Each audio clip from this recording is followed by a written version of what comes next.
Top 5 things that we must know with African cichlids. First one we're going to talk about is aggression, guys. And one thing I didn't tell you already, guys, we got some dope views right here. African cichlids are aggressive fish.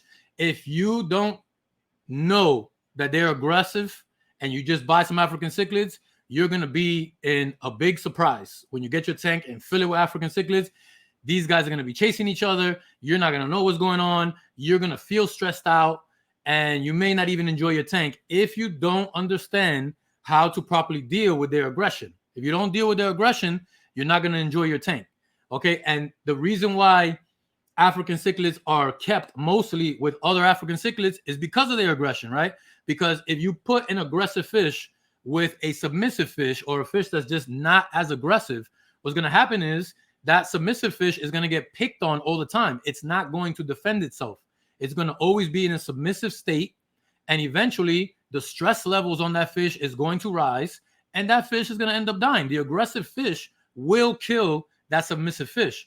Now, the reason why you keep Africans with Africans, if you got 2 aggressive fish that at least one is defending they defend each other. When someone tries to be aggressive on them, they can handle the stress a little bit better. At least they can defend themselves. Yes, they are still going to run away at times, but you want to keep the aggressive fish with other aggressive fish. All right, that's number 1. Let's go to number 2. A big part of their aggression, guys, is because in an African cichlid tank, there is a hierarchy.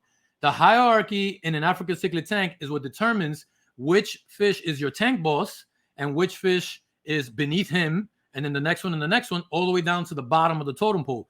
This is part of the reason for their aggression. The way that African cichlids multiply, the way that they reproduce and mate, the top tank boss, or I'm going to call it tank boss, but we're also talking about in the wild here, right? The top most dominant fish is the one that's going to attract the female. That's the one that's going to fertilize the female's eggs, and then they reproduce. The female is not going to want to choose a submissive fish that's at the bottom of the hierarchy. So that's also why these fish have such beautiful colors. Their colors come out because that's how they show their dominance. The most brightest, beautiful, strongest fish is going to be the one most likely your tank boss. So some of you that already have African cichlids might think, well, why is the most beautiful fish that I have in the tank, why is he such a bully? It's not surprising, right? That the best looking fish in your whole tank is the one that's the butthead, the one that's chasing everybody around, being a bully, because he's so dominant, his colors are just shining through. That's just how African cichlids work.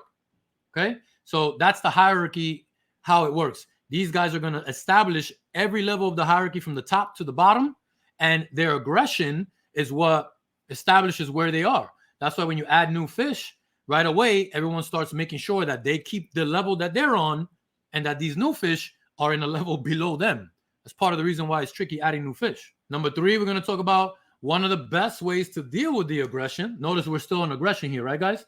One of the best ways to deal with aggression is overstocking your tank. Let me show you guys the whole tank. Overstocking your tank is what's going to be the number 1 thing that you can do to help curb aggression in an African cichlid tank. Why? It's not that it's going to make them any less aggressive. They're still going to be just as aggressive as they would. The thing is, with more fish in the tank, the aggression is not directed consistently on any one fish. Does that make sense? We'll switch right here. Does that make sense? Okay, let me go back over here. Yep. So the aggression is mitigated because it's spread to everybody in the tank. If you have only 3 or 4 or 5 fish in the big tank, that bully is going to chase that one specific fish, or maybe 2 specific fish all the time, and they're going to get the brunt of the stress. But if you've got an overstocked tank, okay, he might chase this guy right now, but he can get away, hide somewhere else under a piece of decor, behind a rock or something, and then the bully will find somebody else that he might want to chase around. So then that stress will go to a separate fish. So it's just about mitigating the stress, so it spreads evenly to all the fish in the tank instead of staying on any one particular fish. That's why overstocking an African cichlid tank is very effective. Okay, let's go now to number 4. Just like we talked about with the hierarchy, there's a reason why you don't want to mix males and females in your African cichlid tank. When you got females in the tank, the males are gonna go nuts. They're gonna want to be the one at the top of the hierarchy to mate with the female. So what are they gonna do to be at the top? They're gonna be bullies. They're gonna be aggressive. They're gonna chase people around. They're gonna make sure that they reach the top. But it won't just be the one fish. There'll be a few of them that'll be fighting for that top spot because they want the female. So something that I suggest, especially for beginners just starting out with an African cichlid tank, is to keep an all-male tank. Do not allow any females in your tank because it's just going to cause crazy drama. I don't mean anything by it, guys, but female African cichlids, I'm talking about fish here, guys. Female African cichlids are going to cause crazy drama in the tank. So keep an all-male tank. Unless, of course, you are specifically wanting to breed African cichlids. In that case, you wouldn't do that in like your main tank. You would have a separate tank, and you would want to have a ratio of about 5 females for every 1 male. That's how you breed African cichlids successfully. Number 5, most important thing when it comes to African cichlid, guys, I'm going to give you the show right here, are your water parameters. African cichlids, their water parameters are a bit different than your regular tropical, go to your local aquarium store and pick up fish and just throw them in a tank. Their water parameters are special and different, but it's not anything crazy, okay? The number 1 most important thing, in my opinion, is their pH levels. African cichlids come from the African Rift Lakes, which are very, very salted lakes. So they live in brackish water. Do they live in that much brackish water when they're in the store in a tank? Maybe not, but that doesn't change generations and generations of their genetics. So they still thrive in that high pH, in that very brackish water.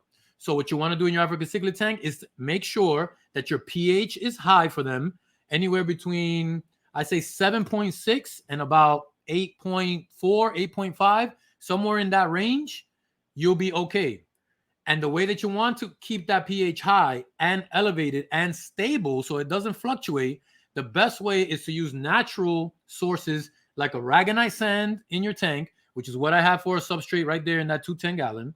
Or you can use crushed coral also as a substrate. Or you can put crushed coral inside a mesh bag and put that bag inside your filter. And that will be the best way to keep the pH high and stable. Other methods are you could use limestone. If you use limestone decor in your tank, that also releases the same minerals that the aragonite sand does and the crushed coral. Those minerals that are being released into the water are what buffer your water, keep the water buffered so that your pH stays high and stable. The other water parameter, specifically for African cichlids, very simple. They require a little bit higher temperature than normal.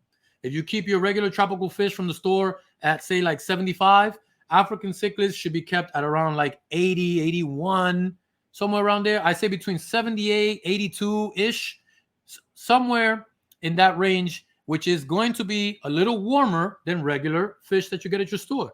Those 2 water parameters are basically the big, huge difference when keeping an African cichlid tank. That's it, really. Besides that, and everything else that I covered, you'll be good to go. Later, guys.